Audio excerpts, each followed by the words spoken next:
that backfield in fantasy. Just putting my name on that as we go. Nobody's going to go for the low-hanging fruit, guys, of Julian Edelman coming out of retirement to play with the Buccaneers, being recruited by Tom Brady. No one? Yeah, it was picked many times. Yeah, many times. Yeah. Thank you so much, Will Selvett. Listen, gentlemen, there is a rich history of Super Bowl champs having success in the draft the year after they win it all. Jerry Rice, Larry Allen. This is a fun list. Jimmy Graham, Randall Cobb, they were all drafted by that year's reigning Super Bowl champions. So there's some luck involved, it looks like. Or at least we're connecting the dots to make a fun case. This year, it's the Buccaneers, right? They have this great opportunity to add a young star to an embarrassment of riches with all of their starters coming back. So with the draft weeks away, people, just weeks away, you'd have to think the Bucs have the least amount of pressure on them to make something happen. If any holes, or I guess to bolster them, to add depth on their roster here. So what is the draft philosophy of a team loaded with so much veteran talent, Shregs? What do they do? They can say we can draft for need, but there's not a ton of needs. So what do you do? I think this is very different than the Aaron Rodgers situation, where when they drafted for a quarterback, Rodgers was like, wait, hey, come on, what do you mean? We're a game away. To me, Brady at 43, no other veteran quarterback on the roster, Ryan Griffin not there, Blaine Gabbert there.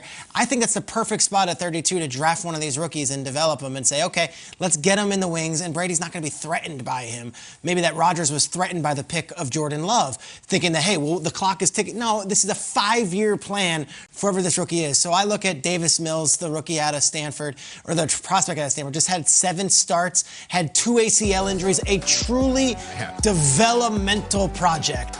A guy that, all right, if we got the 5-year option on him, maybe he doesn't see the field in year 1, 2, or 3, but by year 4, year 5, he's our guy, and Brady's been working with him in a room.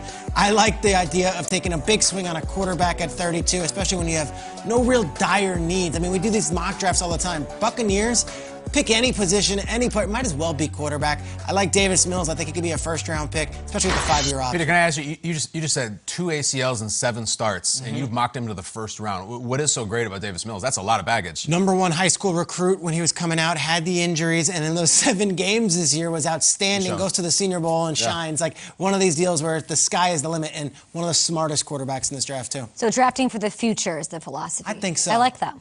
I think you have to go for that point, and it's just so rare to see a team win the Super Bowl and not have somebody capitalize on it and go somewhere else and sign a big contract, and now we've got to replace that.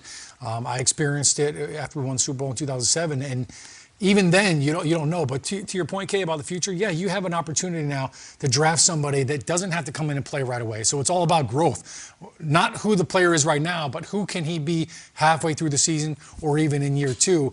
And I think for the Bucs, obviously that's a huge luxury. But I will say this. When you look at the way offenses are trending right now, Kyle and Shregs and Kay, you can't have enough corners.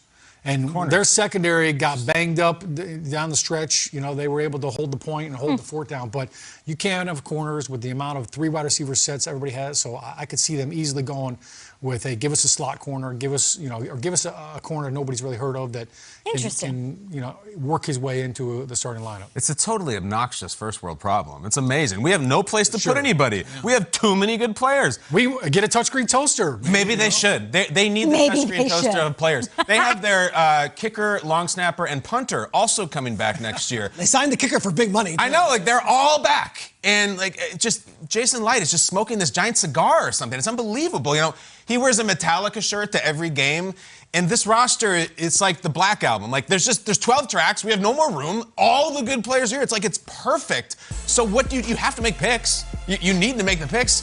So I feel like they're in that territory of with this amazing luxury of best player available, no needs, take the best guy. And if it was me, Sean says corners, take pass rushers. Any pass rusher, you're never going to regret taking a pass rusher. Yours are maybe getting a little old, as good as they are. Yeah.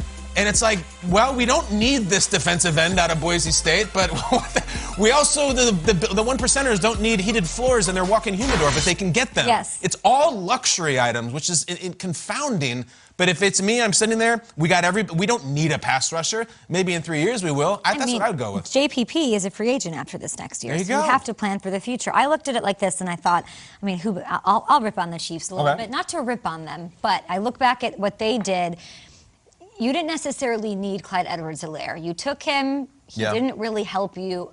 If they had maybe foreseen that 2 of their offensive linemen were coming towards the end of their run as Chiefs. Do you think they might have gone back and taken an offensive lineman in the draft instead of Clyde Edwards-Helaire? Sure, That's this embarrassment of riches thing where it's like throwaway picks. They're never throwaway picks, Traeger. Yeah, always draft either at that spot the best player available, and maybe you say, hey, look, we got to protect Mahomes for the next 20 years. Yeah. Let's just take the best tackle. This doesn't take away from Hilaire's a good player, but did he help them win? Well, that's where you got to go to your number. Like, where, like, yeah, okay, we may need a tackle, but if that tackle is so far down on the board and all these other players, you can't leapfrog. Can I throw something in the mix here? Chris Godwin's on a Yep. 1 year. They got to figure that out. tag. Yeah. So Antonio Brown wants to come back, but he wants a certain price. The Buccaneers haven't weighed in on whether they're bringing him back or not. If you're Brady, like, do you do it again and make the case for, hey, we got to bring AB back, or is it like, all right, let's draft a rookie? Because there's a lot of good wide receivers that they can. They get got too. Tyler Johnson. They got Tyler Johnson. They have Scotty Miller. They've got young guys. Don't do it if it Maybe you go impedes rookie. signing Chris Godwin long term. Careful I on also think, adding like, more pieces. Sure, and there's a lot. And like, what is the market elsewhere for Antonio Brown? Like, if you're sitting at home right now and you find out your team is interested in Antonio Brown, do you want him on your team? I don't want to touch him. I don't want anywhere close to my roster, my locker room after what happened with the It's Raiders. funny because last year And that it was went as well as Brady it could brought have him in. gone. He comes back. He was, for all intents and purposes, a good teammate. They win the Super Bowl. He scores a touchdown in the Super Bowl. It's like, what else could he have done? 48 catches, I think, in like 7 games. Yeah, and it's like, even still, teams are like, I don't know that. So then does Brady then go back to Jason Light and Aaron and be like, we got to have AB again? That's what he did last time. But then AB would have to come back also for cheap. Like, maybe AB is like, I'm still AB. I just did this little thing with Brady and won a Super Bowl. Now it's time to get paid again, but I don't think anybody's lining up to pay him. Schrags, to your point, you're much more plugged into the mock drafts world as well. But look, if you're sitting there and all of a sudden you're the Bucs and you come out to your pick and you don't love anybody, trade back. Look, the first round, people every year, That's a good call, Ozzie Sean. Newsome did it with the Baltimore Ravens, traded back in to go up and get Lamar Jackson. Somebody's going to be on the outside looking in saying, hey, we didn't have a first round pick. How do we get into the first round and get somebody that's still on the board because so many quarterbacks went or so many receivers went? You're sitting there saying, look, we're fully loaded. Future picks. I'm listening to Metallica Reload. I don't have to reload. Reload. I'm already the hero of the day. Hey, Hero of the day. Nice job, Sean. trade back. Metallica references. Hey, your mock draft is up. Your first round. Are you already amending things? The thing is Does perfect. it hold?